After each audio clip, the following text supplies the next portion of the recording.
C'était tout d'abord pour exprimer toute ma satisfaction par rapport à la réussite de cette journée promotionnelle de la cantine endogène. J'ai tenu personnellement à faire le déplacement pour soutenir vraiment en tout cas les autorités locales et particulièrement la directrice provinciale pour ses multiples efforts en faveur de la cantine endogène. Et ce que j'ai vu personnellement ici vraiment me réjouit énormément et en tout cas c'est vraiment encore exprimer toute ma reconnaissance à la communauté éducative donc, de la province et c'est pour moi en tout cas une tâche d'huile qui doit normalement en tout cas toucher toutes les autres provinces donc, de la région. Et c'est comme on l'a dit, et la main qui donne est toujours au-dessus de celle qui reçoit.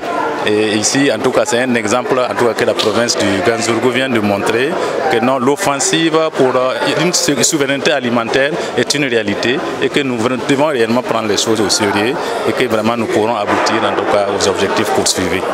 Nous voulons par cela passer un message aux communautés éducatives de toute la province à s'impliquer davantage, que ce soit dans la collecte ou la production des champs scolaires, à s'impliquer pour approvisionner nos cantines scolaires en denrées alimentaires, surtout en denrées locales que nous maîtrisons et que nos enfants aiment aussi, que nous pouvons collecter au niveau de la communauté et en faire un stock au niveau de l'école que nous utilisons pour l'alimentation des élèves. Voilà, ce que nous appelons cantine endogène. La différence est que nous ne comptons pas sur un partenaire, nous ne comptons pas sur l'État, mais nous comptons sur les communautés de base, c'est-à-dire les familles, les parents des enfants, pour contribuer à leur alimentation à l'école. Voilà ce que c'est que voilà, la cantine endogène. En tant que marraine, vous comprenez l'émotion que je vis en ce moment et la grande joie, surtout grande joie du fait de voir des femmes à l'avant-garde de ce combat qui est en phase aujourd'hui avec tous les engagements de nos plus hautes autorités. C'est prôné tous les jours, c'est le combat au quotidien de notre chef de l'État, le capitaine Ibrahim Traoré. Et vous voyez, après des crises à Covid, la crise russo-ukrainienne et aujourd'hui les multiples conflits complexes auxquels nous sommes confrontés, quoi de plus noble que de compter sur soi-même? Nous avons un territoire assez large, nous avons de braves producteurs et productrices, c'est juste leur donner les moyens pour dompter cette nature. Même si nous sommes un pays sahélien, nous sommes riches.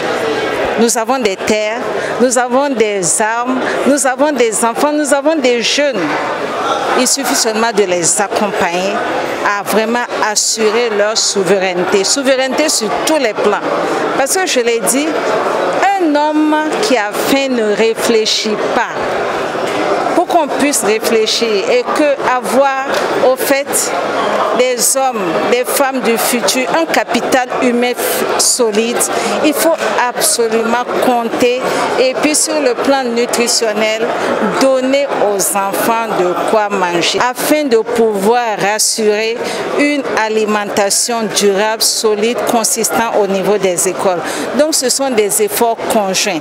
L'alimentation et la nutrition scolaire ne sont plus l'apanage d'un seul secteur. Accompagnons-nous, donnons-nous la main. C'est devenu un domaine multisectoriel. Et le Burkina est très en avance parce qu'il y a déjà une coordination et stratégique placée au niveau du chef de gouvernement.